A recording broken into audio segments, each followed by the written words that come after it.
Jamie Dimon's Bitcoin pivot might have just triggered the biggest wave of FOMO into Bitcoin we've ever seen. This week, we've seen banks from every continent make announcements from Italy, Belgium, Germany, Spain, Russia, and everyone's favorite $1.4 trillion giant Standard Chartered has once again called for 200K Bitcoin this year. But the real question is, this is the defining question. Why are they all getting into Bitcoin? Is it because of Larry Fink coming out? Is it because Jamie Dimon has pivoted? Is it because they see the writing on the wall? We don't know, but we will speculate on that with a bunch of different news. So, of course, I'm not alone here. I do have my boy Chris filling in for Nico. Chris, thank you so much for coming on. Let me get to some of these news stories because there is some huge stuff. As you guys know, I covered it earlier this week. We saw Russia is first and second largest bank in the world is starting to get some Bitcoin exposure. But I do want to start with this news story. Of course, we've heard Jamie Dimon a while ago come out and say, hey, look, you know, I may not like that you like Bitcoin, but I will defend your right to buy Bitcoin. And of course, this was in May. JP Morgan CEO Jamie Dimon says the bank will let clients buy Bitcoin. We've covered this on the show before, as well as this news. You know, JP Morgan owns 300 million of MSTR, which is very interesting considering now we have some of the biggest players in TradFi tacitly giving Bitcoin, you know, some approval. They're sitting here, they're like, you know what, I don't like it, but if you guys want it, my clients want it, we will let you guys buy Bitcoin, of course, through the trusted institutions. But this week, this is what we really want to talk about. We see Kazakhstan, the central bank of Kazakhstan wants to establish a national crypto reserve. And as you can see in this headline, set to establish a state-run crypto reserve likely funded by, and this is probably the worst part here, seized digital assets and government link mining. The government link mining, better than the first part of this. Of course, it isn't official yet, but Kazakhstan has been taking moves to acquire Bitcoin, their own strategic Bitcoin reserve, which is what we've been saying for a long time on the show.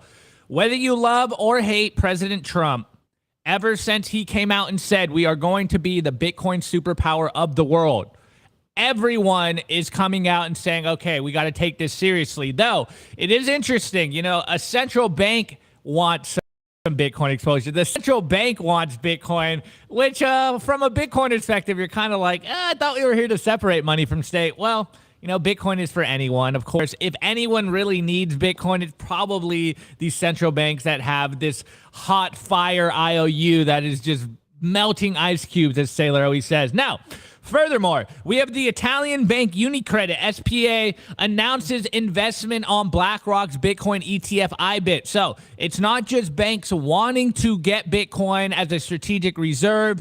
It's not just Jamie Dimon saying, hey, you know, we're going to sell you the Bitcoin. We'll buy some MSTR. We'll get some Bitcoin exposure here. Now we have one of Italy's banks come out and say, hey, we are going to buy a lot of this BlackRock Bitcoin ETF. And you guys saw yesterday, I brought it up during the news segment, actually in the beginning of the show. BlackRock's ETF is now outperforming the S&P 500. They get more money from the Bitcoin ETF than they do the SP 500 fund. So the writing's on the wall. Wall Street really wants Bitcoin. They want Bitcoin exposure. If you're selling your Bitcoin right now, you're selling it to the very people that I think Bitcoin was meant to, let me say it not so nicely, destroy here. So let's read this a little bit. The bank offers professional clients a 5-year structured product with protection against losses and exposure to Bitcoin ETF performance. Obviously, it's like, hey, man, just buy Bitcoin. But these banks, they got some red tape to get through. So Italy-based Unicredit SPA announced today it will offer to its professional clients a structured investment product tied to BlackRock's IBIT, offering their clients full capital protection against losses. Quote, the bank plans to issue a 5-year dollar-denominated investment certificate linked to the iShares Bitcoin Trust ETF, which will offer 100% capital protection at maturity. And then just kind of going in here a little bit, looking at the data here. The maximum return of the investment is up to 85% of the ETF's performance with a minimum investment requirement of $25,000. The Unicredit certificate will only be available to the bank's professional clients. So, again, they may want Bitcoin exposure. Of course, they're trying to protect themselves. From our perspective, you're like, why don't you just buy Bitcoin? I mean, obviously the bank probably can't do that yet, but from a personal perspective, from an individual perspective out there, I wouldn't be buying these products, but it does go to show Bitcoin is taking over the world. They are getting everywhere. You probably should get some because it is catching on. And then to wrap this part up, or actually, no, to wrap up this first segment, KBC Bank from Belgium to offer Bitcoin and the mother of all shitcoin to retail customers. Belgium's KBC Bank plans to let retail customers invest in Bitcoin and its mother of all shitcoin via its Bolero platform, pending regulatory approval later this year. So this one isn't official yet, but you can see the trend here. We have the banks from every continent now going around, and of course, we've covered in the past. We have Spain, we have Brazil, we have banks in the Middle East. Everyone is kind of positioning themselves in this perspective of, hey, look, we probably need some Bitcoin exposure. Whether they like it or not, they need to get into Bitcoin. If they don't adopt Bitcoin, if they don't allow their clients to get Bitcoin, then they're going to get left in the dust. Now, I think this is a further trend of what we've been talking about here on the show for a long time. It's this idea of an idea whose time has come here. People want Bitcoin. Now, you could argue that maybe this isn't how it was supposed to happen. You could say, oh, this isn't what Satoshi intended for it to happen. But this is where we are in the story right now. And yes, there is concerns about centralization. Yes, even in the Bitcoin communities, there's concern about the decentralization of the network. Can Bitcoin withstand these centralization players? Can Bitcoin withstand the huge leviathan that is the fiat system, TradFi world? This is going to be, I think, the test of our times. But I think the tacit approval here, or rather, the acceptance, the acknowledgement of Bitcoin as something that needs to be held, even if it's just, what is it, 1, 3, 5, 10%, or what we just heard recently, 40% of your portfolio, you need to have some Bitcoin. And it really kind of lends to this idea that maybe this time is different. So, Chris, I have one more story just to kind of spice things up. But what's your thoughts on all the banks coming into Bitcoin? You are a longtime Bitcoiner. You're a purist here. You're a maxi. I guess the question is this a good thing? Do we need the banks? What's your thoughts hearing all this multiple news come out about banks starting to pivot into Bitcoin? I wouldn't trust them as far as I can throw them. So that's kind of how I'm going to start off the rip here. I mean, not even 6 months ago, I was helping one of our very own here at Simply Bitcoin, and they were having issues sending money into a Bitcoin-only exchange to buy Bitcoin. And it kept saying that there was an error on the exchange's end. And when they reached out to their customer support, they got a customer service rep. They're like, hey, it's not an issue on our end. The bank, and the bank is Chase, was literally blocking them from sending money to this exchange in order to buy Bitcoin. So I think that's very funny that Chase is like, Jamie Dimon's been not keen on Bitcoin for all this time. I know he was shit talking it. Obviously, they were buying iBit, or they wanted to get into the ETF game. They're buying MicroStrategy, as you show there. Like, I wouldn't trust them as far as I could throw them. So they're talking shit on it, and then they're pumping their bags. And it's the same way when like people are pumping their bags, they're saying this is so great while they're selling on the back end. I just think that this is like fiat games play fiat games, basically. So, when someone like, if Jim Cramer says he loves the stock, he's probably selling it. If he says he hates the stock, he's probably buying it. So just, I wouldn't take advice from them. I wouldn't use them if you could avoid it. So I would like I said, I don't trust them as far as I can throw them.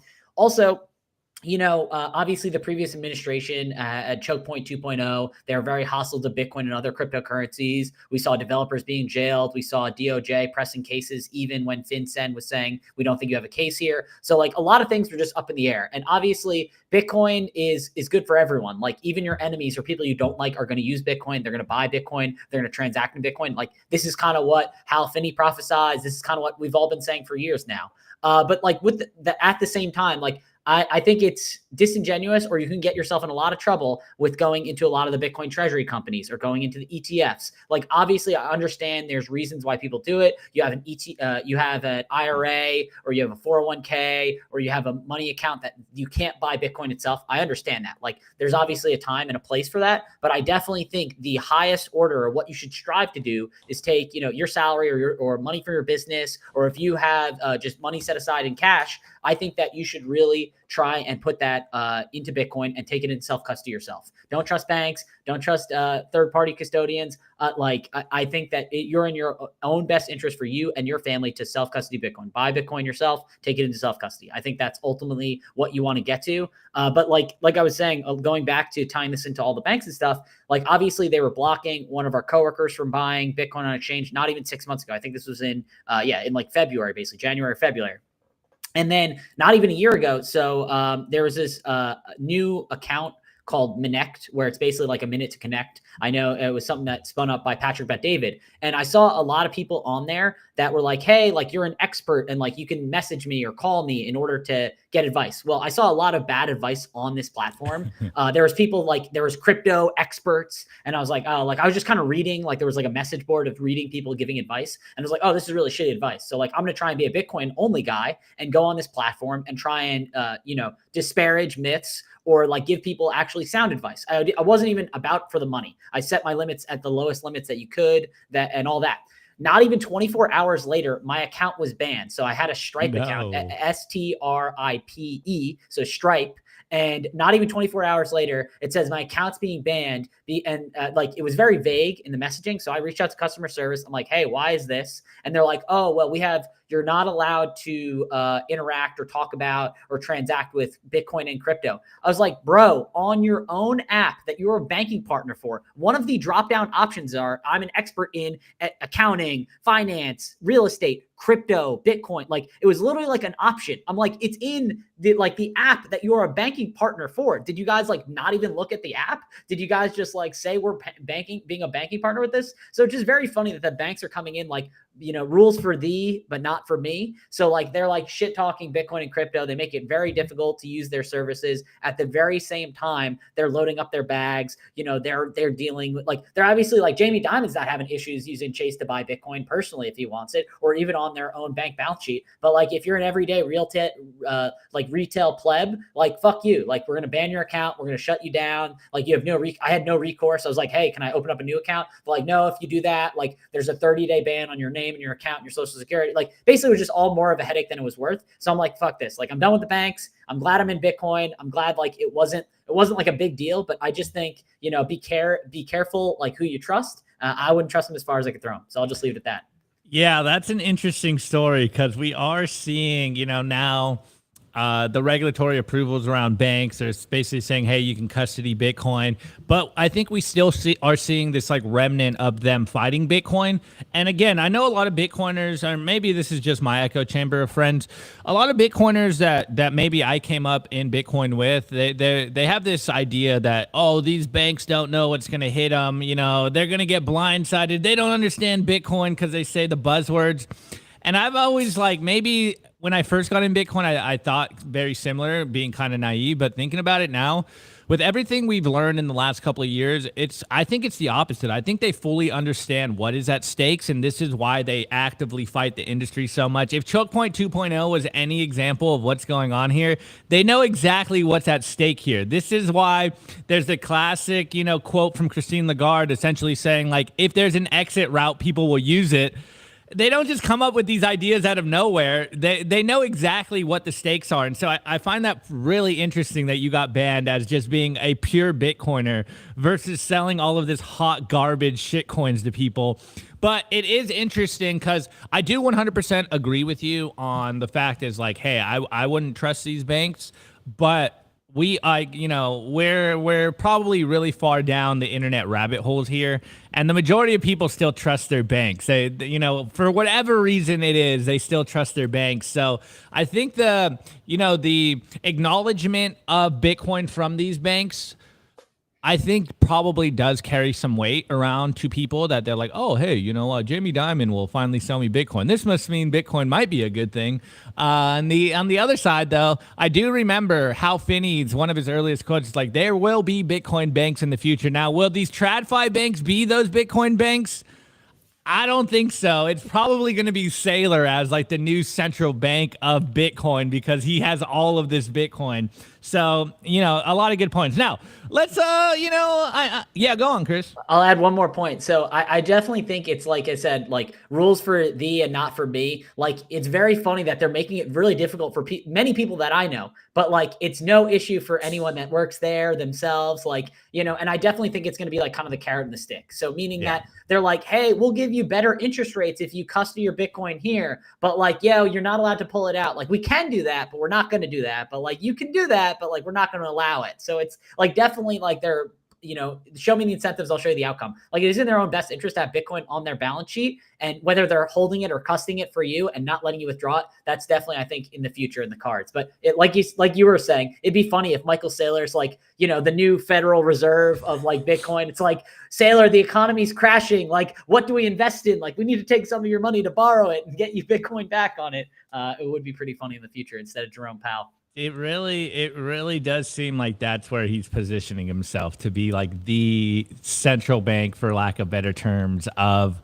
the new economy as the huge and biggest Bitcoin bank out there. But who knows what his final plans are? Who knows what his actual end game is? But I see my boy's back in the chat, and he's been trolling me, and I was actually DMing him this morning about that. We have a bull flag set up, and I'm chart boying him this morning. So we have some of the biggest banks now saying what I've been saying, and I love to confirm my bias here. We brought this up before on the show. They're doubling down. So Standard Chartered has doubled down on their Bitcoin prediction for end of year. They're actually expecting Bitcoin to hit new highs of 135K in Q3, which is, again, dunking on my buddy in the chat here because he thinks it's over if we don't break 115K in like 12 days now or something. But let's look at what their reasoning is. And I think this kind of all ties together when you hear their reasoning. So the Bitcoin halving cycle is unlikely to hurt the Bitcoin price in the second half of 2025 due to strong ETF and corporate buying, says Standard Chartered. Global Bank is still bullish, or Standard Chartered is still bullish on Bitcoin for the rest of the year. Again, citing the increase in corporate treasury buying, which, as Chris and I and even Nico and everyone that's in Bitcoin is saying, there should be some caution here. And of course, strong ETF inflows. They expect Bitcoin to print new highs of 135K by the end of the third quarter, so 3 months, and then break 200K by the end of the year. The bank's digital asset research head, Jeff Kendrick, said on Wednesday, quote, thanks to increased investor flows, we believe Bitcoin has moved beyond the previous dynamic whereby prices fell 18 months after a halving cycle. Did he just say super cycle? Did he just say super cycle, Chris? I think that's what they said here. Again, doubling down. The halving cycle is dead. Now, I don't know. I don't know about all that. But, quote, we expect prices to resume their uptrend, supported by continued strong ETF and Bitcoin treasury buying. At the same time, they don't rule out that it might be a little choppy towards the end of the year. On that note, though, I did see David Bailey. Maybe I can pull it up, Chris, while we go live. He is essentially saying, actually, I saw two different data points. So David Bailey said on Twitter, you don't have to pull up. I'll pull it up, and then you can go. David Bailey's like, I think we're going to see 2 more years of pumping, which would fundamentally break the halving cycle. And then Checkmatey did a pod on TFTC, and looking at on-chain data, he is saying something similar, that we are going to see this stair step, which I've kind of been talking about on the show, to $1 million forever, here on out. So there's a lot of data. Obviously, we have no clue what's going to happen here, but we are starting to lean towards this idea that we might not be in the halving cycle. Yeah, here we go. Thank you, Chris. Let me pull that up, and then I'll pass it to you, and we'll speculate a little bit here. David Bailey says, Bitcoin treasury companies are Bitcoin beta. As long as management executes and the Bitcoin price is rising, they're going to perform. In a bear market, the strategies shift, but in my opinion, we have 2 years left in this bull, so focus on vacuuming up as many Bitcoin as possible ASAP. That's, I don't know, man. I don't want to say the halving cycle is over, super cycle, because I already get called a bulltard every single day. but it is starting to feel like things have fundamentally shifted under our feet here. So, Chris, you don't have to go and do the price predictions here. 135K in 3 months sounds cool. 200K by end of year. Yeah, I've been saying that for a while, but you haven't been on the show for a while. Do you think the halving cycle is dead? I still believe in the halving cycle, in my opinion. I think it's like until it's dead, like, I mean, maybe it can be elongated or like the cycle can be a little bit longer, but I think there's going to be cycles till there's not any cycles. And I don't think it's ending anytime soon. I say that because it seems like we're getting to that point in the cycle. And Opti, you've been in it long enough that, you know, like people are like, oh, this is a top. And then we keep going up. Or, you know, people are like, oh, like Bitcoin feels like it's underperformed, which is like normally what means right before it rips. You know, and a lot of people are, I feel like, distracted, like, oh, you know, and this is no shade at anyone in their business, but it's like, okay, so we have Nakamoto from David Bailey. We have Sailors, MSTR and all his different offerings. We have Jack Mallers along with Tether, you know, with 21 or XXI. You know, there's a lot of different companies that are like doing a Bitcoin treasury company. And I think that, you know, it's going to come to a point where all these people are trying to do it, and people are going to eventually have to sell their Bitcoin. And then it's kind of like a cascading cycle that kind of, you know, shakes out this time around. Obviously, I think probably MicroStrategy is probably the best position to not sell their Bitcoin. I can't say the same for all the other companies. And it's like, it's easy to say you're bullish and things are good in the bull markets. It's very difficult to say things and everything's going to be all right in the bear markets. So I don't know. I still think we're going to have a cycle. I think things can maybe be a little delayed because we haven't seen the high highs of Bitcoin, but we also haven't seen the low lows. We've seen a few drops, obviously. But yeah, maybe it's an elongated cycle, but I still think we're going to have like this 4 to 5 year cycles thereabouts, basically. Yeah, well, I mean, what actually invalidates the halving cycle? You know, obviously it might still be a 4-year cycle, but could that mean a shorter kind of a longer bull run, but a shorter bear market could still fit into a 4-year cycle, right? So maybe it is getting elongated. Maybe it will pump for, you know, 2.5 years, drop for 27, and then kind of continue to do that U cup that we're so familiar with. So who really knows? The only thing that really matters, guys, is like, yes, we're seeing all this interest come in.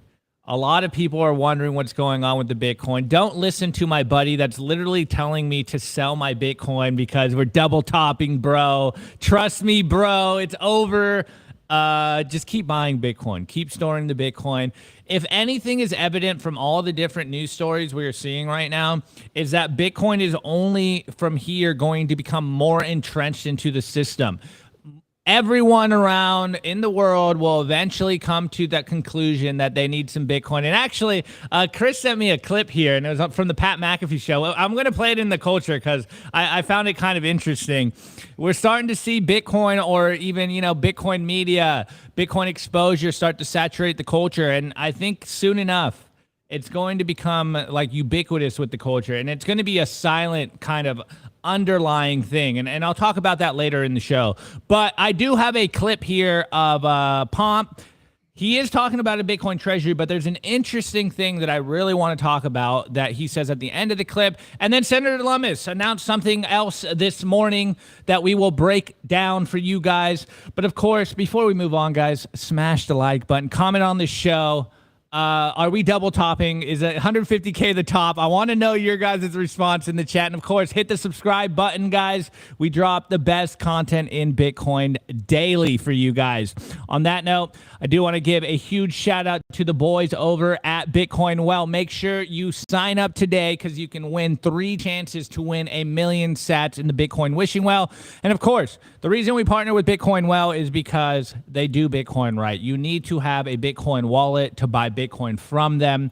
They have never lost a sat. They will never lose a sat because when you send money, they send the Bitcoin directly to your cold storage. Self-custody is the revolution. Self-custody by default is the best way to do this. Okay, on that note, let's get into the numbers.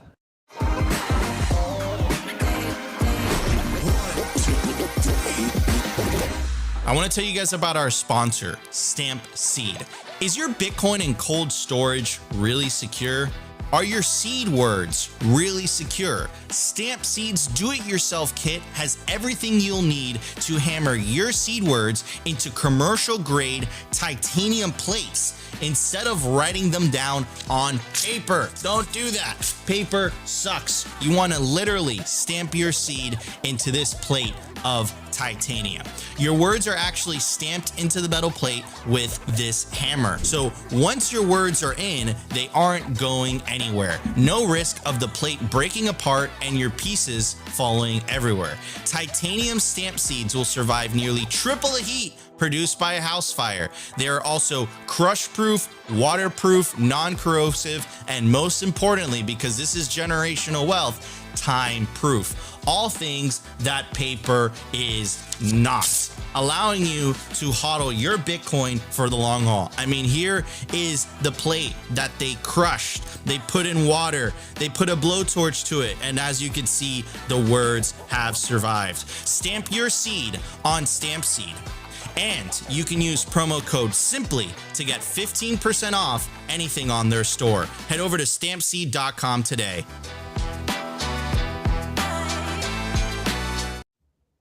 Yo, I'm getting trolled in Rumble. Okay, all right, guys. Rumble's savage. All right, we're over here on Clark Moody's dashboard, and the current Bitcoin price is 109,340. You know, if you're a chart board out there, it's looking kind of bullish. It's looking like we just got that breakout. So testing all-time high soon. And we are at a negative 2.4% decline from all-time high. And guess what, guys? It's over. We had a good run. We're never going to break all-time high. It's going to be a 2-year bear market. No, I'm trolling. The block height, AKA probably the most important number here, 903,857. The market cap in fiat terms is 2.17 trillion, and we are at 9.24% of the gold market cap. Still 90% to run, guys. We're taking over. We are taking over the gold market cap, which is, again, I think like 20 trillion-ish. Maybe it's 22. So, you know, a cool 10 or 11x from here. All right, guys. As I said, as Chris was mentioning, Bitcoin treasuries are like all the rage right now. That's all the hype. It's what's getting clicks on the media. And Pomp did just announce this. We covered this on the show. I think it was, a week ago or something like that. So I do want to give some context to this. At first, in this clip, he kind of talks about like his Bitcoin treasury company, but that's not what I want you guys to focus on. I think there's a strong message at the end of this that Chris and I will chat about, that I think this might be a message that either we need to stress more, and not just us here, but on our personal level. And then I think this is the message that is starting to make its rounds on Wall Street and all financial institutions. So again, listen closely to the second part of this clip. I think it's very important. First mover advantage to the core. Your ProCap BTC is pursuing a Bitcoin treasury strategy that Michael Saylor kind of invented over at Strategy. You plan to accumulate up to $1 billion of Bitcoin on your balance sheet. What kind of timeline are you looking at to achieve that? Well, we are starting with the first billion or so. We obviously raised $750 million in equity and convert. We're merging into a SPAC that is $250 million. So that'd be the $1 billion to buy with Bitcoin. We've already purchased over 4,900 Bitcoin that we've publicly announced, and we'd like to buy as much as we possibly can.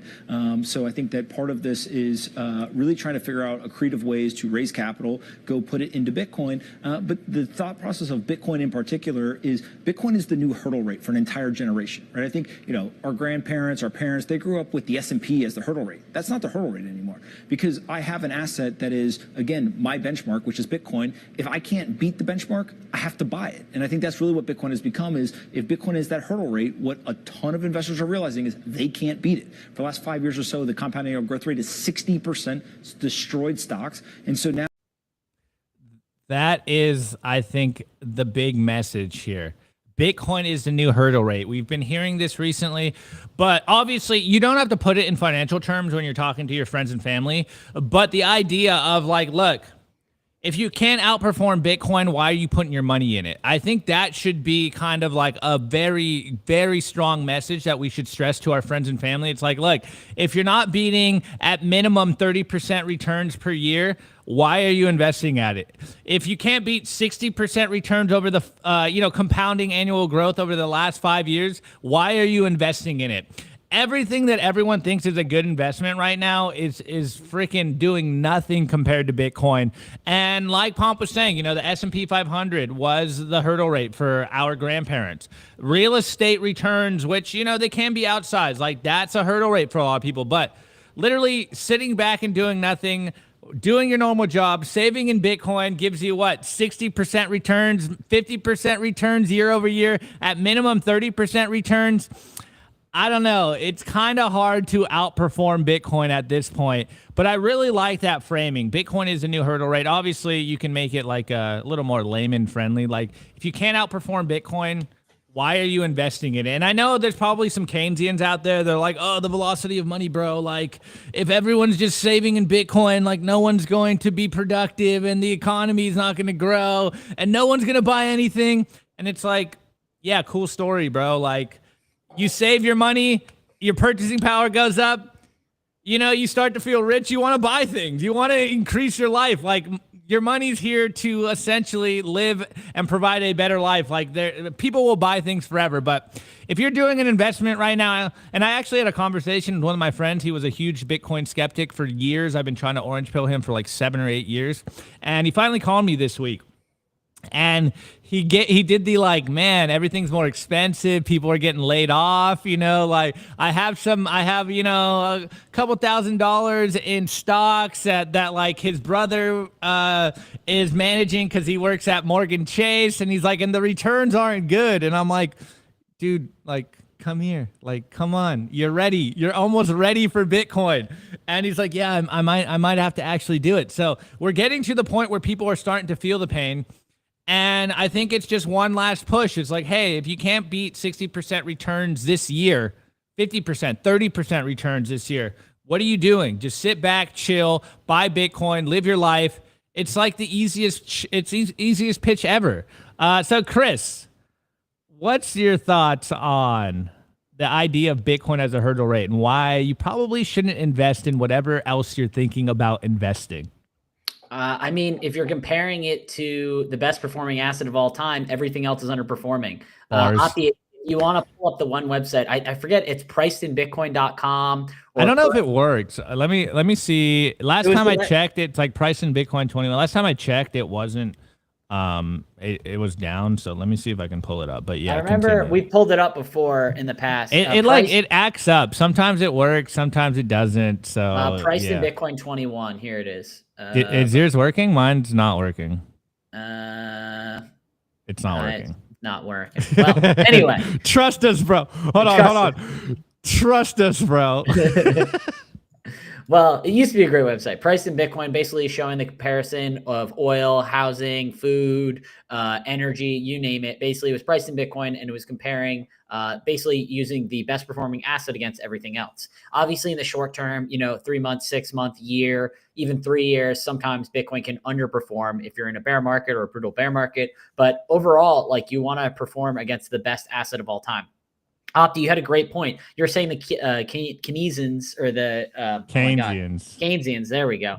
The Keynesians were basically saying that, you know, oh, like, dude, if I buy something and no one's buying anything, like the economy will collapse. It's like you're only at a risk of the economy collapsing if you're levered to the tits. Like, if you have a fuck ton of debt that you need to pay off, whether it's, you know, monthly or yearly or whatever it may be, the only risk that you have of like pricing going down or things getting cheaper or like the economy not growing is if you have a ton of debt. If you have no debt, you can basically be like, hey, we're going to spend a little bit less money this year versus we need to grow. We need more money. What needs to be a larger percentage than we had last year because our debt is growing just as fast or slower if you're the US government, slower than we're bringing in money and tax receipts. So if you have a hard money like Bitcoin, I find it funny when the Keynesians are always like, well, if people stop spending or if they delay buying, that's going to fuck over the economy. It's like, dude, I need to buy food every day. I need to pay for my internet. Yeah. Day. I need to pay for a roof over my head. I need to pay like all these different things that, like, even if I like wanted to spend zero money, there is just costs that are built into life that we have right now. But if people are using their things productively, like Elon, like one of the most underrated things of Elon, and not a hater or a lover of Elon, but like SpaceX is, and basically the Starlink satellites is probably the most underrated thing that Elon does. Obviously, they talk about Tesla, they talk about the sending the rockets into space, but like by far, Starlink might be the best thing that he's ever done in terms of getting like fast and reliable internet anywhere in the world via satellites in the sky. But like I was saying, that being said, like we have a lot of things that money's being allocated in ways that the economy doesn't want or is not necessarily necessary. Like we don't need 1 billion more AI companies. We don't need like 1 billion more fake meat companies. We don't need 1 billion more pharmaceutical companies or 1 billion more large agricultural companies. Like there's things that would progress and push our society forward. And then there's other things that are basically just because of cheap or free money, basically propping up these businesses that shouldn't even be there in the first place. And obviously we see the ebbs and flows of the economies. I know, oh my gosh, we're talking about the fourth turning and like, the 80-year cycle, the 240-year cycle. And obviously we're kind of reaching an inflection point. I know Ray Dalio has talked about, the rise and fall of empires. Obviously the US, they say, is coming to an end, and he believes China's coming to be the new frontier. But I think if we relate more to oh my God, what is, I have the book on my shelf right here. What is CK's favorite book? The Sovereign Individual. If we like say more of the Sovereign Individual, if we say the US empire is falling and Ray Dalio says that China is the rising empire, I disagree. I think it's like the digital nomad or like the self-sovereign individual that has Bitcoin. Like they are the rising empire. And obviously, I think there's going to be many of us around the world. Obviously, there's only 21 million Bitcoin in existence or that will ever be in existence. But I definitely think that that's like kind of the way that we're going. It doesn't have to be on this same cyclical fiat cycle. I think Bitcoin is the one that's breaking that cycle. Obviously, there are cycles in Bitcoin, partly because of fiat. But I do think that overall, the trend is that Bitcoin and the rise of the Bitcoin digital nomad is what's going to be the rise of the next great empire and power. Yeah, no, 100%. And I think you're totally right. And I think it's the writings on the wall. It's becoming very obvious. Obviously, I have a bias. I confirm my bias every single day when I come on this show because I'm a Bitcoiner and I see the world through a Bitcoin lens. But I totally agree with you, though. Just kind of going back to this, what I said earlier, like if you are investing in something and it's not beating Bitcoin's returns per year, like why are you investing in it? And it reminded me of something I said to a friend the other day on the phone call. And it's Warren Buffett's average annual compounded return. So I'm going to pull that up. Again, I'm using Perplexity here. And the only reason I'm bringing up Warren Buffett is because, as you know, if you aren't sleeping under a rock, you've probably heard that name. He's a legendary investor, kind of called, what's his name? Like the prophet from Omaha or whatever. Like he's the Oracle. Yeah, the Oracle from Omaha. He's regarded as one of the best investors ever, basically. Like, one of the best investors, extremely wealthy. Now, I really want you to zone in on this metric right here. Warren Buffett, through Berkshire Hathaway, has received an average annual compounded return of approximately 19.9% since taking control of the company in 1965. Why am I bringing this up? It's because what I just told you. If you can't beat Bitcoin's hurdle rate, why are you doing anything other than just buying Bitcoin? Now, Warren Buffett, the Oracle from Omaha, considered one of the best investors ever. His average yearly return or compounded return, his CAGR is roughly 20%, and that's considered one of the best returns you can possibly get. This is how you get to legendary status. And let's just look at the Bitcoin ones again, just to compare it here. Here we are. Oh, this is out of date a little bit. Bippo, update your charts.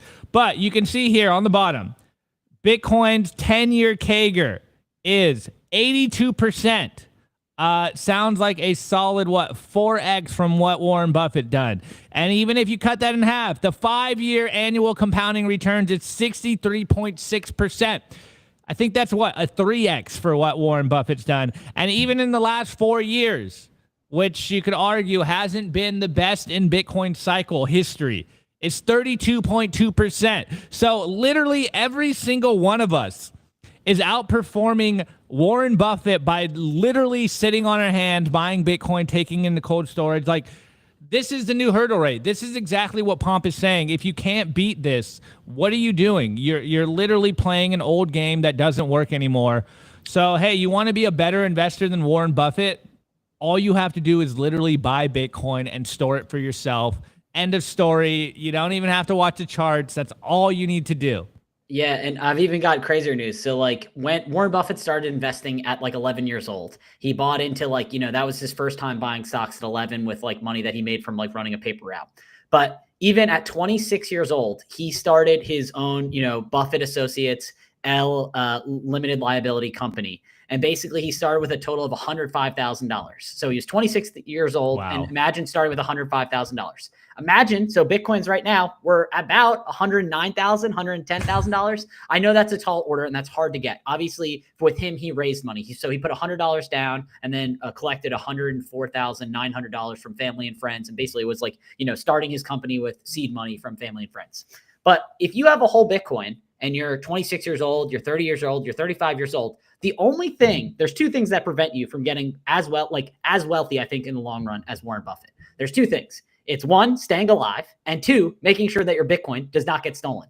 Or losing it or selling it or doing anything stupid. Like Warren Buffett's 93, 94 years old. Like if you have the ability to have one whole Bitcoin, the only thing that's stopping you is spending the money, losing the money, getting it stolen, hacked, whatever, doing something stupid, and your health. Like that's literally the only, like CK always talks about, my old buddy, my old boss talks about, like, everyone has a set amount of Bitcoin that they're going to earn over their lifetime, the max that you'll ever earn. And the only issue is getting your Bitcoin from point A to point B. And that's hopefully from your time being alive till when you die, when I hope for everyone is a very long time from now, or if you're very old, you live even longer than that, and passing it down hopefully to your kids, to your grandkids, to your great grandkids, if that is obviously in your future. But I really think like having Bitcoin is that level of a cheat code, because think of it. He had $105,000 and he earned just shy of 20% a year. If you have Bitcoin and you're averaging right now 60% returns year over year, obviously I know it's not going to stay that way for forever. It's going to get people talk about the compression of returns, but even 60% CAGR, year over year returns for the foreseeable future, you're going to become a very incredibly wealthy person. There is a quote that was attributed to Einstein, and I don't know if it's actually his, but it's attributed to him. It's like the eighth wonder of the world is compound interest. And those who do not understand it will lose money, and those that understand it will reap the benefits of it. So that, I'm just going to leave that there. So I don't know. Chris, I love that. Warren Buffett started with literally the price of one Bitcoin today.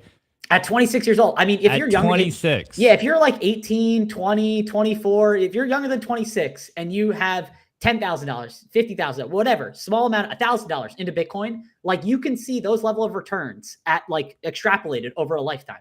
Obviously, the thing is, like, people don't want to talk about like Warren Buffett getting to a status of where he is. Like Warren Buffett wasn't like, I'm blowing it on super yachts and all this, that, the other thing. I mean, he literally could have at the end of his life when he was 70 plus or whatever, when he became over $1 billion, worth over $1 billion, but he lived in the same, like $50,000 house he bought back in like the 40s or whatever it is. I understand that inflation has made those things way more expensive, but it's one of those things that like, you don't need to live beyond your means. It's basically do what Warren Buffett did. Live below your means. Take all of your retained earnings or your excess purchase power, lump it into Bitcoin and wait. And that's really, it sounds simple. It is incredibly difficult. I'm speaking from experience. It is incredibly difficult to sit on your hands. That's why even the IRS even has stats every year that people that like outperform the best in terms of IRAs or 401ks are people that are normally that set it and forget it or die. Like those are like the two categories of people that like outperform like everyone. It is, but like they just say, oh, like, wow, what happened with the money in this account? It's like, oh, they've been dead for 20 years. And that's why the account's grown to this astronomical amount of money. So if you can be the person that's don't not die, set it and forget it. And then just, $500, $100 a month, $50 a month, $10 a month, whatever you can contribute, and then just set it and forget it. And as you make more money over your career, hopefully you contribute a little bit more. Or if you do it on percentage basis, if you're only making $50,000, but then you get a raise up to $60,000, you contribute on a 10% basis or 5% basis, whatever it is, that money will grow as your salary goes in the long run. But yeah, I don't know. Sorry for my rant. I'm just trying to. No, it was great. It was honestly great. We're in a symbiotic relationship here, but. This is not financial advice, but coming straight from Chris's mouth. If you want to be Warren Buffett, just set it and forget it. Make sure your DCA Bitcoin is locked in and go live your life. I've been saying this forever. It's the easiest way to win. Anyways, let's transition into the news today, because Senator Lummis is back issuing something that I think is very interesting. I am going to be a little critical of it, but I think it's still an interesting development. So let's get into it. I want to give a shout out to our partner, Ledin, the leader in Bitcoin-backed loans. Unlock the liquidity in your Bitcoin without having to sell your Bitcoin.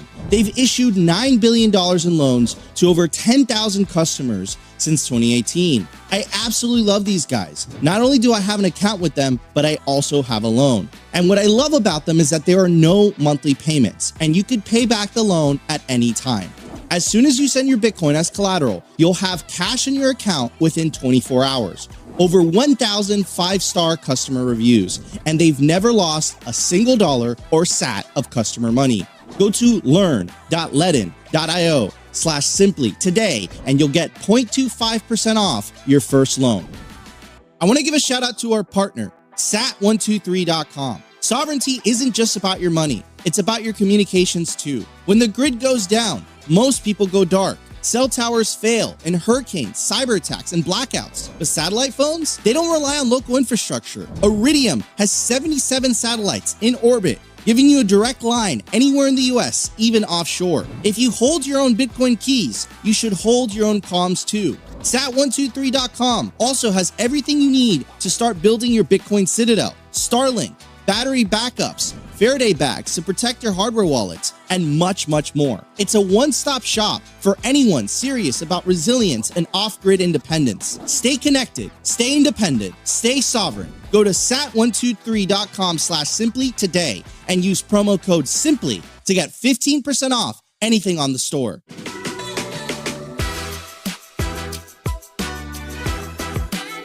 I want to give a shout out to our partner, Cold Card. If you're serious about self-custody, Cold Card is the best Bitcoin hardware wallet. There is no second best. The Cold Card Q is the ultimate air-gapped Bitcoin signing device, complete with a full keyboard, large screen, camera, NFC support, and much more. Do you prefer something sleeker? The MK4 is trusted by hardcore Bitcoiners around the world. Both are built by Bitcoiners for Bitcoiners, secure and open source. Simply Bitcoin viewers get 5% off with promo code SIMPLY. Take self-custody of your Bitcoin today with Cold Card. All right, guys. So I talked about it yesterday. You know, the big, beautiful bill had passed, what was it? The House. I guess it's still in deliberation. They're voting on it. I don't know if it fully got voted on this morning, but I know they were still kind of voting on it last night. But we had talked about it from a Bitcoin perspective. It looked like they were going to implement or trying to squeeze in some sort of elimination of capital gains tax. Well, that got cut, and they basically said that that was because they ran out of time. But this morning, literally about an hour before the show started, Senator Lummis dropped this, and it's kind of doing the same thing, though. I'm going to be a little critical of it personally. But Senator Lummis tweeted, the tax code shouldn't punish Americans for using new technology. My bill fixes the broken rules around Bitcoin and digital assets. So let's go to the actual press release here. So Lummis unveils digital asset tax legislation. U.S. Senator Cynthia Lummis from Wyoming introduced comprehensive digital asset tax legislation that secures key victories for the digital asset industry and creates a level playing field for digital asset users across the country. Quote, in order to maintain our competitive edge, we must change our tax code to embrace our digital economy, not burden digital asset users. This groundbreaking legislation is fully paid for, cuts through the bureaucratic red tape, and establishes common sense rules that reflect how digital technologies function in the real world. We cannot allow our archaic tax policies to stifle American innovation, and my legislation ensures Americans can participate in the digital economy without inadvertent tax violations. So, what is this? it looks like a form of elimination of capital gains tax for Bitcoin. And here is kind of the meat and potatoes here. Senator Lummis' legislation addresses major digital asset taxation issues, including small transaction practicality, a $300 de minimis rule, ending the double taxation of digital asset miners and stakers, parity with other financial assets, digital asset lending, wash sales, mark-to-market tax treatment, and providing that charitable contributions do not require an appraisal. Of course, the legislation is estimated by the Congressional Joint Committee on Taxation to generate approximately $600 million in net revenue during the 2025 to 2034 budget window. So, here again, kind of breaking some stuff down. The de minimis gain from sale or exchange of digital assets. Similar to foreign exchange, it creates a new Section 139J, providing a de minimis exclusion for digital asset gains or losses unless the sale or exchange is for 1, cash or cash equivalents, including payment stablecoins, property used in active trade or business, or property held for income production. Now, here's where I'm probably going to be the most critical about it. The limitations, a $300 threshold for both transaction value and a total gain of $5,000 yearly total cap, aggregation rule for related transactions, and inflation adjustment beginning 2026. This provision recognizes the impracticality of tracking every small digital asset transaction, such as buying coffee with Bitcoin, which creates enormous compliance burdens for ordinary users. The $300 threshold strikes a reasonable balance between tax compliance and practical usability of digital assets as a medium of exchange. Again, you guys could read the whole thing, but as I said the other day, it seems like every time a new proposal for elimination of capital gains around Bitcoin transactions or trying to free Bitcoin from the regulatory hurdles that it currently has, it seems like the limits on those transactions and fiat prices keep going down. I think the first one was like 2,500 and then 1,000 and then 800. And the most recent one that was supposed to get into the one big beautiful bill was 600. And now Senator Lummis proposes this bill and it's 300.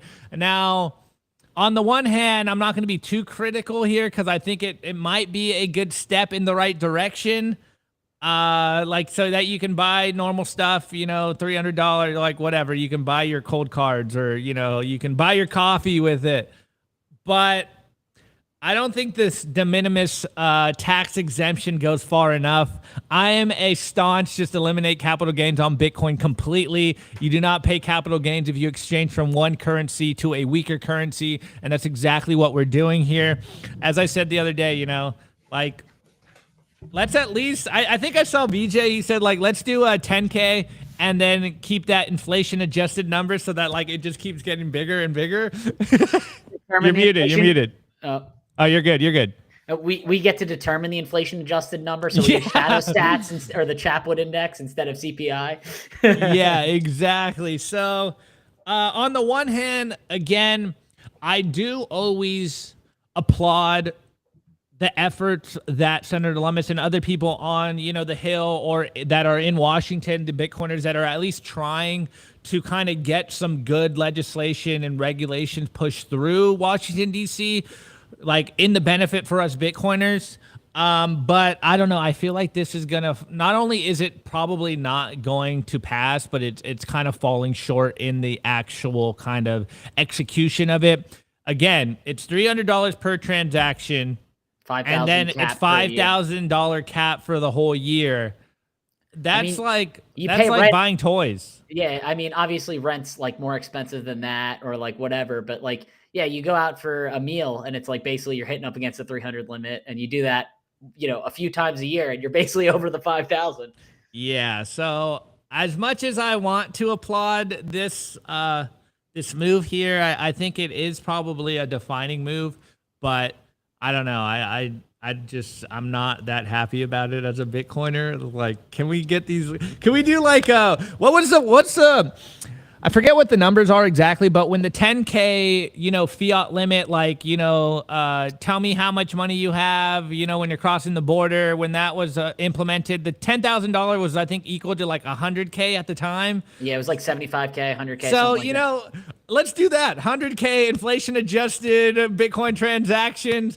then people could actually live and survive and, you know, buy cars and rent and food and survive throughout the year. Like, that's what I want to see. But again, I guess maybe it's a good baby step. Maybe I'm being too critical here. Maybe I'm triggered.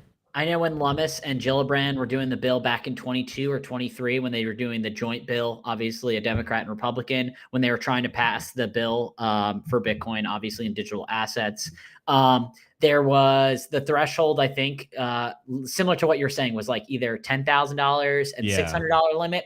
But when she basically put it up on GitHub and said, like, it's open to public for comments and all that. And I said, why are we dealing with fiat here? Like, let's cut to the chase. 1 million sats or below, and you're tax exempt. Anything like 100 million sats or below, and you're tax exempt. Whole coin tax exempt under for everyone to use Bitcoin. That would be dope. But that would be tight. No, I was trying to keep it in the currency that we're talking about, because when you're adjusting inflation for a currency that's hyperinflating, like you can really get fucked with that. Yeah, totally. So, I mean, it's kind of like a moment. Like it is kind of news, but it's also kind of like well, could do better. We could do better, guys. Could we do better? Can we just eliminate it completely? You know, I'm with Adam back here. Let's just get rid of it completely. You know, just let Bitcoin flow freely. This is how we win. But obviously, I guess we can't expect that much. All right, here we go. Yeah, thank you, Skip on down the road. He goes, the SAR report by your bank for 10K transactions. Years ago, that was big money. Not today. Exactly the point here. I think that was implemented in 75 or 71. Yeah. I forget what it was. Yeah, something of that sort. The point remains the same. We like you said, Chris. You know, we're gonna get to a point, especially since not saying fiat currency is hyperinflating now, but it will get to a point where, you know, we probably will see some kind of Weimar inflation, hyperinflation here, and it's just gonna be a ridiculous number here. So it is what it is. But I don't know, Chris. You want to pull that number up, and then this last clip's gonna be kind of fun. Oh, actually, yeah, keep going because I didn't even actually pull it up as a clip. Actually, yeah, we'll just do it OG and we'll respond to it live. It was in October of 1970, the Bank Secrecy Act. Interesting. I wonder what happened in 1971. Wow, it all points back to some similar dates here. All right, well, that's a funny, interesting stat. All right, let's get into the culture. This is literally, we're going to be talking about the culture right now and Bitcoin's involvement in it. Let's check it out. I want to give a shout out to our partner, HIVE Digital Technology. Why HIVE in 2025? Unstoppable growth. As the first ever public miner, HIVE's position to quadruple their global footprint, making them one of the world's fastest growing miners in 2025. And with elite operations that consistently top the industry in Bitcoin mined per exahash, HIVE's now headquartered in the USA. They're lean and mean, they're green and clean, and they're rewriting the playbook on sustainable Bitcoin mining. You can catch the latest buzz at HIVE Digital Tech or at hivedigitaltech.com.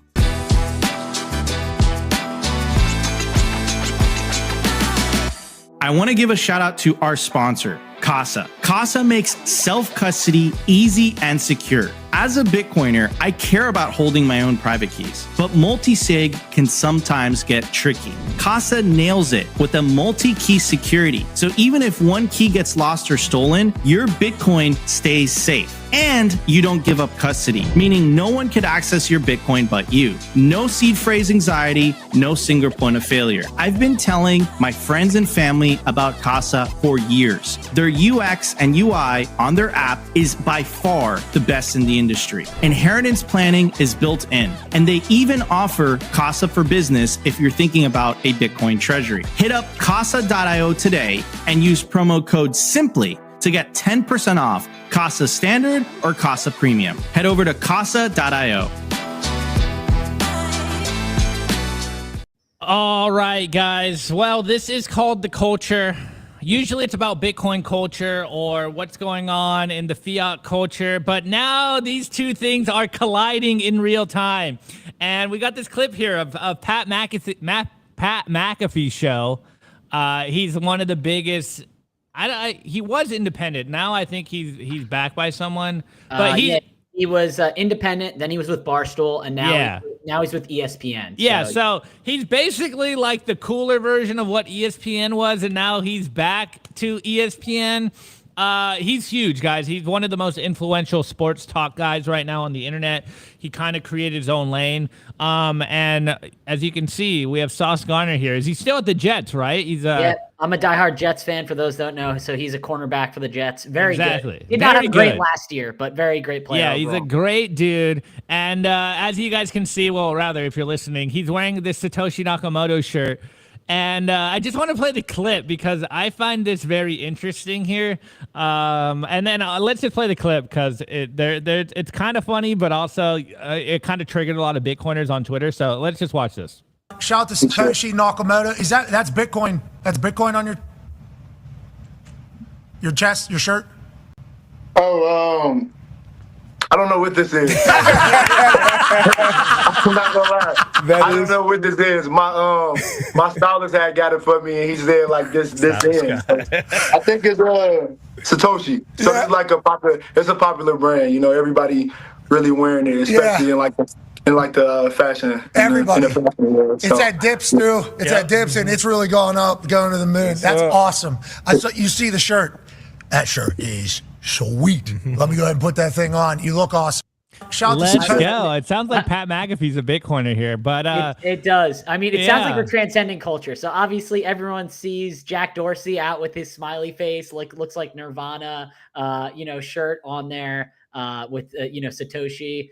But yeah, obviously, everyone thinks it's kind of a brand, which I guess that kind of means you're transcending culture. It is a brand. It's the best brand. It's the best brand. Yeah, like I can't tell you, Opti, like my phone was blowing up from all my friends back home. Obviously, I'm your boy orange pilled all of them. They're like, yo, dude, Sauce is one of us. I'm like, let's go. And I was busy yesterday. I finally watched the clip. I was like, oh, damn. Sauce has no idea. So, but yeah, it sounds like Pat knows what's up. Pat knows what Pat McAfee's a Bitcoiner. That's the biggest takeaway here. I think Pat McAfee's a Bitcoiner, though. Two things, as you said, and kind of what Sauce Gardner says. Like, I don't know, it's a brand. Everyone's wearing it. Like we said, Bitcoin is technically a brand.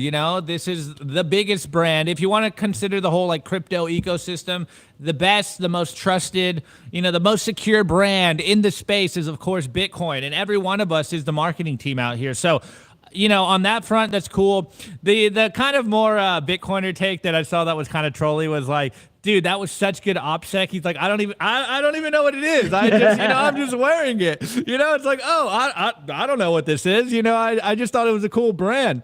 Because I have seen this shirt around, and I have been wondering, it's like, do they even know what it is? It seems like it's just a trendy thing right now. And I've put it on Twitter that I absolutely love this.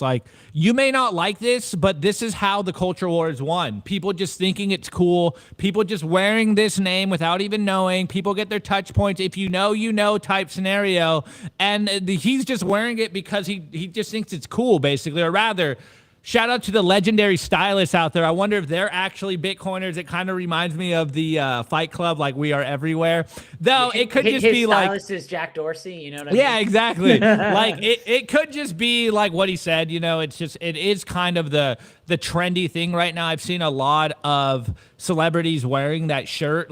And I even looked it up. I don't know if I found the right one, but I saw a similar shirt and it was $400 for this tacky what's that studded Satoshi Nakamoto shirt, and I was like, bro, who's wearing that shirt? And then I went over to the Bitcoin magazine to see if they still had it. They did, but I don't want to wear the Bitcoin mag part on the back of my back there, so I was like, I can't really buy it. But as you can see, Bitcoin is infiltrating the culture, whether they know it or not. Satoshi Nakamoto is a name now. It is signaling here that, hey, we are saturating the culture here. And soon enough, to really kind of segue this into how I think Bitcoin will be used in the future, I think it's going to be something very similar. People aren't even going to know they're using Bitcoin. They're not going to be like us sitting here in 5-10 years, well, probably more like 10-20 years, and be fully endorsed in Bitcoin content, they're just gonna be like, yeah, it's my money, I save in it. Like, so what, dude? It's like, it's good saving. You know, it's giving me 60% CAGR every year, bro. It's like, no, they're just gonna be like, hey, I'm no longer broke. I use Bitcoin. It's easier. It's got less friction. You know, there's literally no one that can take it from me, and they might not even be using it. It might just be, you know, like Wallet of Satoshi or something, where they just send money to each other, and that's how we take over. Is Opti wearing a rug? No, dude, this is a comfy shirt. It's like weaved. I found the website. Yeah, these shirts are selling for $320, $850. Yeah, it's crazy. This person's definitely, they are definitely a Bitcoiner though, with selling all this cool Satoshi stuff. What's the, actually, you'll send me the website later. Send me the website off the show. But yeah, I thought this was kind of interesting. Actually, I'm going to just look at it live. Why not? Yeah, and I'm getting trolled in the chat for being a Jets fan. Yeah, guys, you know, I have one team. Tight. I have one team that I always won with, and that's Bitcoin. So, you know, that's good enough for me. Bars. Yeah. Actually, I remember this one. Guns N' Roses was wearing this. Yeah, these prices are crazy, bro. Yeah, and like even the t-shirts, it's 100% cotton. Like, guys, trust me, if you want to get a 100% cotton shirt that's a Satoshi Nakamoto, hit your boy up. I'll get you a 10%. Yeah, I'll get you for, you know, 90% cost reduction on these bad boys. I don't know. I'm not gonna lie. I kind of like this top one. This logo one's kind of lit. Okay. But I'm not buying a $420 t-shirt. That's crazy talk. But it's kind of tight. I'm not gonna lie. That's just tight. Hey guys, you want to give me a gift? Buy me one of these t-shirts. I'll rock that. All right, bro. This guy's for sure. I'm gonna sit here and research this. I wonder who this guy is. Let's see. Actually, let's read this. I'm gonna read this and then we'll wrap it up. But here is the blurb. Satoshi Nakamoto. At its core, Satoshi Nakamoto is more than just a fashion brand. It's a bold statement on the evolving landscape of the digital era. Named after the enigmatic creator of Bitcoin, the brand is a tribute to the profound impact of digital technology in our society. Through its innovative design, Satoshi Nakamoto invites us to reflect on the digital world's influence on our perceptions of value, identity, and community. This philosophy is woven into every garment. Blah, blah, blah. Challenging the conventional boundaries between the digital and the physical. By adopting this namesake, Satoshi Nakamoto positions himself as the vanguard of social commentary, all while offering a fresh perspective on contemporary appeal. Honestly, this guy's for sure a Bitcoiner, and he has tapped into the culture here. So I don't know who this designer is, but hey, more power to you. Keep selling these t-shirts for $420. Keep getting the celebrities to wear them. This guy is, we got to get him on the show. He's a legend.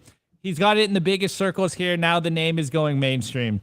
I absolutely, someone said, talk about the grifter and cheap. Dude, I think this is a freaking 5D chess move here, but what do I know? You know, fashion in itself is kind of a scam, but you know what I mean. Anyways, let's wrap up the show. We could probably ramble on this for a while, but Chris, thank you so much for filling in. I think you're coming tomorrow. Maybe we'll have a curveball, but thanks for coming on, bro. It's been a while.